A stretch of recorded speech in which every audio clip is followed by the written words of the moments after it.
ചോദ്യം: 15ഉം 20ഉം മണിക്കൂറുകൾ പകൽ ദൈർഘ്യമുള്ള ചില പ്രദേശങ്ങൾ യൂറോപ്പിലും റഷ്യയിലുമുണ്ടല്ലോ.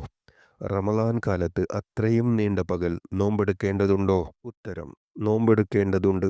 24 മണിക്കൂറിനുള്ളിൽ ഉദയാസ്തമയം സംഭവിക്കുന്ന നാടുകളിൽ അവിടത്തെ രാവും പകലും വലുതാവട്ടെ ചെറുതാവട്ടെ സാധാരണ സമയത്ത് തന്നെ നിസ്കരിക്കുകയും നോമ്പനുഷ്ഠിക്കുകയും വേണം. റഷ്യയിലെ ഒരു പട്ടണമാണ് ബൾഗാർ. ലോകസഞ്ചാരിയായ ഇബ്നു ബത്തൂത്ത അവിടം സന്ദർശിച്ചിരുന്നു. ഉഷ്ണകാലത്ത് അദ്ദേഹം ബൾഗാറിലെത്തിയപ്പോൾ റമളാൻ കാലമായിരുന്നുവെന്നും നോമ്പ് തുറക്കുന്ന സമയം മുതൽ സുബഹ് വരെ വെറും 2 മണിക്കൂർ മാത്രമേ ലഭിച്ചിരുന്നുള്ളൂവെന്നും അദ്ദേഹം പറയുന്നു. ഈ ചുരുങ്ങിയ സമയത്തിനുള്ളിൽ അവിടുത്തെ മുസ്ലിങ്ങൾ നോമ്പ് തുറക്കുകയും അത്താഴം കഴിക്കുകയും ഇശാ നിസ്കരിക്കുകയും ചെയ്യുമായിരുന്നുവത്രേ. ഇശാ നിസ്കാരത്തിൽ നിന്ന് വിരമിച്ച് അല്പസമയം കഴിയുമ്പോഴേക്കും സുബ്ഹ് ആവുമായിരുന്നുവെന്നും അദ്ദേഹത്തിൻ്റെ ഡയറി കുറിപ്പിൽ കാണുന്നു. ചോദ്യം: റമളാനിൽ ഖളാ ആയ ഫർള് നോമ്പ് അടുത്ത ശഅബാൻ 15-ന് മുമ്പ് തന്നെ വീട്ടേണ്ടതുണ്ടോ? ഉത്തരം: റമളാനിൽ കാരണം കൂടാതെ നഷ്ടപ്പെട്ട നോമ്പ് എത്രയും പെട്ടെന്ന് ഖളാ വീട്ടേണ്ടതുണ്ട്. നോമ്പ് നഷ്ടപ്പെട്ടാൽ കാരണമുണ്ടെങ്കിൽ തൊട്ടടുത്ത റമളാനിന് മുമ്പ് തന്നെ നോറ്റുവീട്ടണമെന്നാണ് നിയമം. അകാരണമായി ഖളാ വീട്ടാതിരുന്നാൽ അടുത്ത റമളാനിൻ്റെ ശേഷം നോമ്പ് അനുഷ്ഠിക്കുമ്പോൾ ഒരു നോമ്പിന് 1 മുദ് ഭക്ഷ്യധാന്യം എന്ന തോതിൽ പ്രായശ്ചിത്തമായി ദരിദ്രർക്ക് കൊടുക്കണം. ഓരോ നോമ്പിനും ഓരോ മുദ് എന്നാണ് കണക്ക്. 2 റമളാനിന് ശേഷമാണ് ഖളാ വീട്ടുന്നതെങ്കിൽ ഒരു നോമ്പിന് 2 മുദ് കൊടുക്കേണ്ടി വരും. റമളാൻ നീളുന്നതനുസരിച്ച് മുദ്ദുകളുടെ എണ്ണവും കൂടും. തൊട്ടടുത്ത റമളാനിന് മുമ്പ് തന്നെ നോറ്റുവീട്ടി ബാധ്യത തീർക്കുകയാണ് വേണ്ടത്. ശഅബാൻ 15-ന് മുമ്പ് തന്നെ ആവണമെന്നില്ല. അടുത്ത റമളാനിന് മുമ്പ് ആകണമെന്നേയുള്ളൂ. ശഅബാൻ 15-ന് ശേഷം നോമ്പ് പാടില്ലെന്ന് പറഞ്ഞത് ഖളാ വീട്ടുന്നതിന് ബാധകമല്ല. ചോദ്യം: റമളാനിൽ ഭർത്താവുമായി ലൈംഗിക ബന്ധത്തിൽ ഏർപ്പെടുന്നതിൽ തെറ്റുണ്ടോ? പകൽ സമയത്ത് ബന്ധപ്പെടുകയാണെങ്കിൽ എന്താണ് വിധി? ഉത്തരം: റമളാനിൻ്റെ രാത്രികളിൽ ഇണകൾക്ക് ലൈംഗിക ബന്ധത്തിൽ ഏർപ്പെടുന്നതിന് വിരോധമില്ല. പകലിൽ ബന്ധപ്പെടുന്നത് നിഷിദ്ധവും നോമ്പ് മുറിയാൻ കാരണമാവുന്നതുമാണ്. മാത്രമല്ല, ഇങ്ങനെ നോമ്പ് മുറിച്ചാൽ കഫാറത്ത് നൽകേണ്ടതുമാണ്. 2 മാസം തുടർച്ചയായി നോമ്പ് നോൽക്കുക. അതിന് യാതൊരു നിലക്കും കഴിയില്ലെങ്കിൽ 60 മിസ്കീന്മാർക്ക് ഓരോ മുദ് വീതം ഭക്ഷണം നൽകുക. ഇതാണ് കഫാറത്ത്. 2 മാസത്തെ തുടർച്ചയായ നോമ്പിൽ ഒന്നിൽ തകരാറ് പറ്റിയാൽ നോമ്പ് പുനരാരംഭിക്കേണ്ടി വരും. ഭർത്താവാണ് കഫാറത്ത് നൽകേണ്ടത്, ഭാര്യയ്ക്ക് ബാധകമല്ല. ഖളാ ആയ നോമ്പ് വീട്ടൽ 2 പേർക്കും നിർബന്ധമാണ്. ചോദ്യം: കുട്ടികളെ നോമ്പെടുപ്പിക്കുന്നതിൽ മാതാപിതാക്കളുടെ ബാധ്യത എന്താണ്?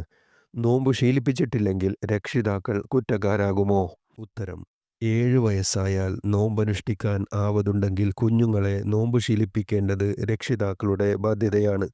10 വയസ്സായാൽ നിർബന്ധ ശാസന വേണം. ഇതിൽ ഭംഗം വരുത്തിയാൽ മാതാപിതാക്കൾ കുറ്റക്കാരാകുന്നതാണ്. ചോദ്യം: പള്ളിയിൽ നിന്ന് സുബ്ഹി ബാങ്ക് കൊടുക്കുന്നത് വരെ അത്താഴം കഴിക്കാമോ? ബാങ്കിൻ്റെ മുമ്പ് ഫജ്ർ ഉദിക്കുമോ? ഉത്തരം: ബാങ്ക് കൊടുത്താലും ഇല്ലെങ്കിലും ഫജ്ർ ഉദിക്കുന്നതുവരെ മാത്രമേ ഭക്ഷണം കഴിക്കാവൂ. സാധാരണയിൽ നിസ്കാര സമയം തയ്യാറാക്കുമ്പോൾ സൂക്ഷ്മതയ്ക്ക് വേണ്ടി 2 മിനിറ്റോളം മുൻപോട്ടാണ് രേഖപ്പെടുത്താറ്. ഈ അടിസ്ഥാനത്തിൽ നിസ്കാരം കണക്കിലെ സമയത്തേക്കാൾ അല്പം മുമ്പ് തന്നെ ഭക്ഷണം നിർത്താൻ ശ്രദ്ധിക്കേണ്ടതാണ്. ചോദ്യം: സൂര്യാസ്തമയം മുതലാണല്ലോ ഇസ്ലാമിക വീക്ഷണത്തിൽ ദിവസാരംഭം. എന്നിരിക്കെ രാത്രി നോമ്പിന് നിയത്ത് ചെയ്യുമ്പോൾ സൗമ ഗദിൻ, നാളത്തെ നോമ്പിനെ എന്ന് കരുതുന്നതിന് എന്താണർത്ഥം? ഉത്തരം: ഇവിടെ ഗദിൻ എന്ന് പറഞ്ഞതുകൊണ്ട് വിവക്ഷ ഈ രാത്രിയെ തുടർന്ന് വരുന്ന പകൽ എന്നാണ്. മുഗ്നിയിലും മറ്റും ഇത് പറഞ്ഞത് കാണാം. ചോദ്യം: നോമ്പിന് രാത്രി നിയത്ത് ചെയ്തിരുന്നോ ഇല്ലേ എന്ന് സംശയം വന്നാൽ എന്ത് വേണം?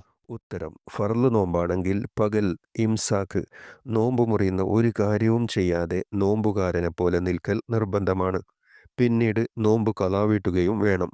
സുന്നത്ത് നോമ്പാണെങ്കിൽ മേൽപ്പറഞ്ഞ നിയമങ്ങൾ ബാധകമല്ല. അതിന് ഉച്ചയ്ക്ക് മുമ്പ് നിയത്ത് ചെയ്താൽ മതിയാവുന്നതാണ്.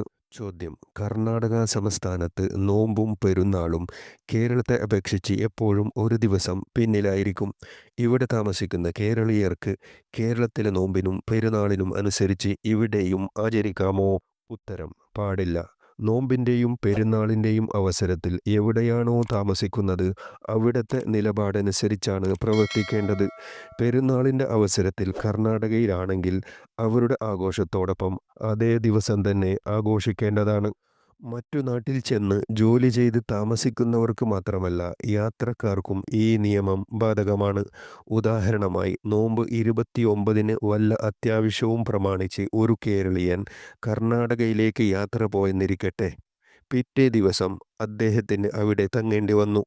അന്നാണെങ്കിൽ കേരളത്തിൽ പെരുന്നാളും കർണാടകയിൽ നോമ്പുമാണ്. എന്നാൽ ഈ യാത്രക്കാരൻ കർണാടകക്കാർക്കൊപ്പം അന്ന് നോമ്പനുഷ്ഠിക്കുകയാണ് വേണ്ടത്. ചോദ്യം: സ്ത്രീകൾക്ക് നോമ്പ് വുജൂബാണെന്നതിന് തെളിവ് ആയത്തോ ഹദീസോ ഇജ്മാഅോ? ഉത്തരം: ഇസ്ലാമിൻ്റെ 5 ഫർളുകളിലൊന്നായ നോമ്പ് സ്ത്രീക്കും പുരുഷനും നിർബന്ധമാണെന്ന് അനിഷേധ്യമാം വിധം അറിയപ്പെട്ടതാണ്. സ്ത്രീ പുരുഷ ഭേദമന്യേ മുസ്ലിങ്ങൾക്കെല്ലാം നോമ്പ് നിർബന്ധമാണെന്നതിന് ഖുർആനും ഹദീസും ഇജ്മാവുമെല്ലാം തെളിവായുണ്ട്.